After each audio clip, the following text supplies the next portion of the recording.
এই যে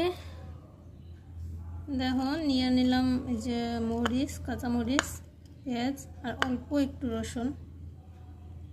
এটা দিয়ে আজকে আমি রান্না করব। এটা নিয়ে বেগুন কেটে নিলাম, আর এই যে আলু কেটে নিয়েছি, নিচে আলু ছোট ছোট করিয়া। এই যে এগুলো রান্না করব। তো দেখেন কিভাবে রান্না করি।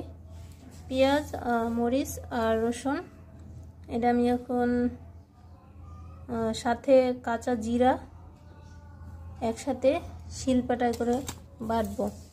বাইটা তারপরে কি করি দেখাইতেছি, তত সময় অপেক্ষা করেন। এই যে পেঁয়াজ, রসুন, মরিচ আর জিরা একসাথে বেটে নিলাম। আর এই যে আমার তরকারি, এখন কিন্তু আমার মশলা রেডি। এবার আমি রান্না শুরু করব। চুলার উপর দিয়ে দিলাম কড়াই। এবার দিয়ে দেবো এই কড়াইয়ে তেল।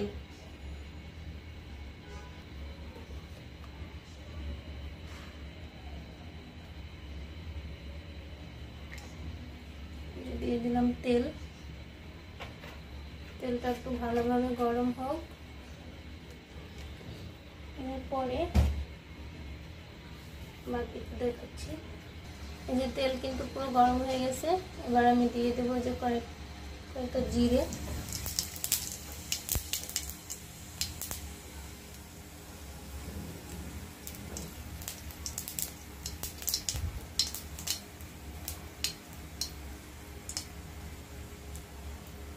জিরেটা ভালোভাবে ভাজা হলে দিয়ে দেবো পেঁয়াজ বাটা, মানে পুরো বাটা মশলাটাই দিয়ে দেবো। এই যে জিরেটা কিন্তু একদম কালো কালো হয়ে গেছে করে। তো এবারে যে মশলাটা দিয়ে দেবো, বাটা মশলাটা।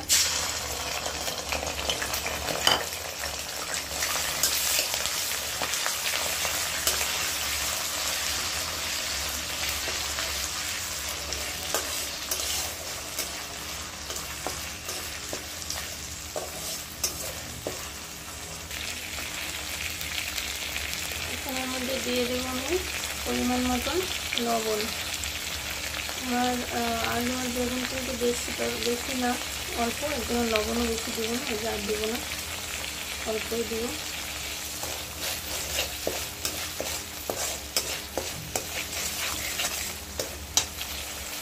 এবারে দিয়ে দেবো হলুদের গুঁড়া। হলুদের গুঁড়াও যতটুকু দরকার দিয়ে দেবো, আর দিব না। আর কাঁচামরিচ যেহেতু দিয়ে দিয়েছি, সামান্য পরিমাণ একটু মরিচের গুঁড়া দিলেও হয়, না দিলেও হয়। কালারটা একটু সুন্দর আসার জন্য আমি কিন্তু অল্প একটু মরিচের গুঁড়ো দিয়ে দেবো। আর এটা ঝালের জন্য না, এটা দেখলাম অল্প একটু দিলাম, এটা হচ্ছে জাস্ট কালারের জন্য। কারণ আমি কাঁচা মরিচটা দিয়েছি, ওটাতে তো কালার সুন্দর আসবে না, ওটাতে শুধু ঝাল হবে। এই জন্য কালারের জন্য আমি লঙ্কার গুঁড়োটা অ্যাড করে দিলাম। এভাবে একটু খানিকক্ষণ ভেজে নেব। তারপরে আমি এর সাথে পানি অ্যাড করে দেবো।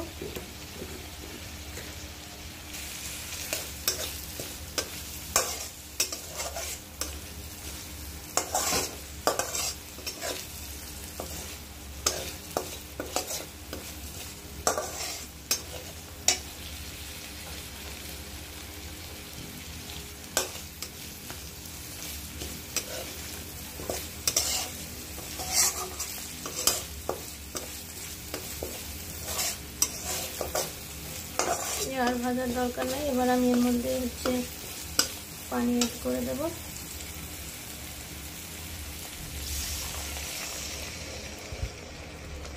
পানিটা দিয়ে দিচ্ছি। এবারে আমি মশলাটা সুন্দরভাবে কষাবো। ওই সময় একটু শুকনো শুকনো কষাই নিলাম, কারণ একটু কাঁচা যে রসুনটা আর পেঁয়াজটা ঝাঁজটা একটু কমে যাবে, এর জন্য একটু কাঁচা কষাই নিলাম। এবারে আমি পানি দিয়ে দিলাম, জল দিয়ে দিলাম আর কি। তো এবার আমি মশলাটা কষাবো সুন্দরভাবে। চুলার আঁচটা মিডিয়ামে রাখলাম। তো দেখেন এরপরে কি হয়। দেখেন কেটে রাখা বেগুন আর আলুগুলো আমি আলাদা করে নিয়েছি। এই যে আলুটা বাটিতে উঠে নিয়েছি আর বেগুনটা এই যে পুরোটা আলাদা রয়েছে।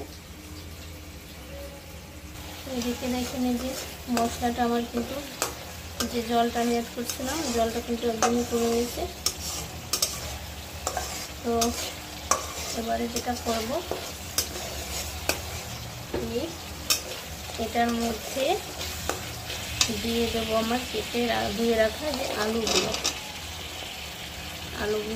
দিয়ে দিলাম। কারণ বেগুনটা একটু নরম তরকারি, সেটা আপনারাও জানেন। ওটা খুব তাড়াতাড়ি সিদ্ধ হয়ে যাবে, আলুটা সিদ্ধ হতে একটু সময় লাগবে। এর জন্য মশলাটার সাথে আলুটাকে আমি একটু সময় কষিয়ে নেব।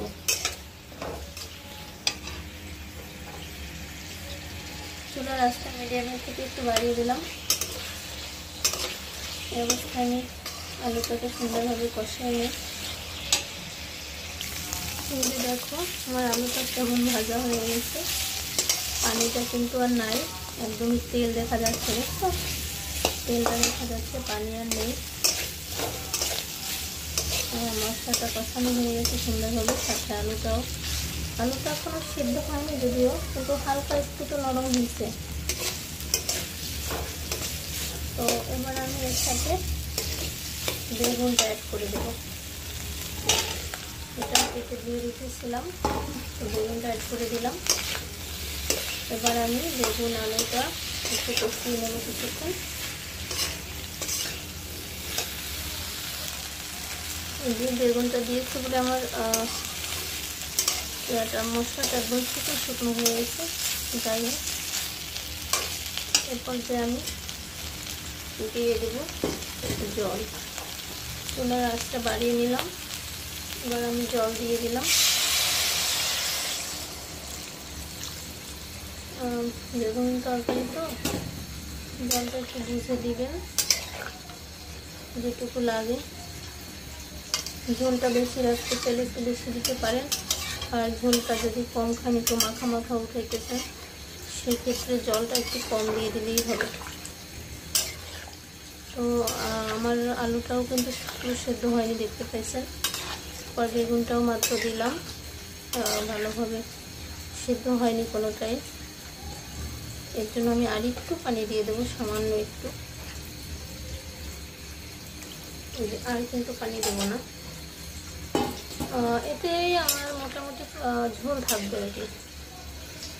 তো এখন হচ্ছে হাতে থাক তরকারিটা, তো দেখি পরবর্তীতে কী অবস্থা হয়, আবার দেখাবো। এই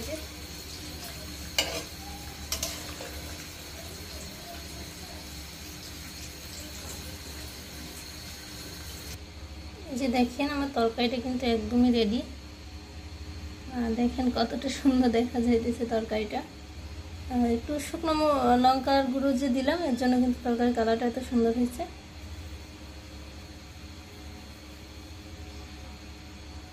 খেতেও মজাই হয়েছে, দেখতে ভালো হলে খেতেও ভালো হয়, যে কথা আছে না, তো সেটাই আর কি।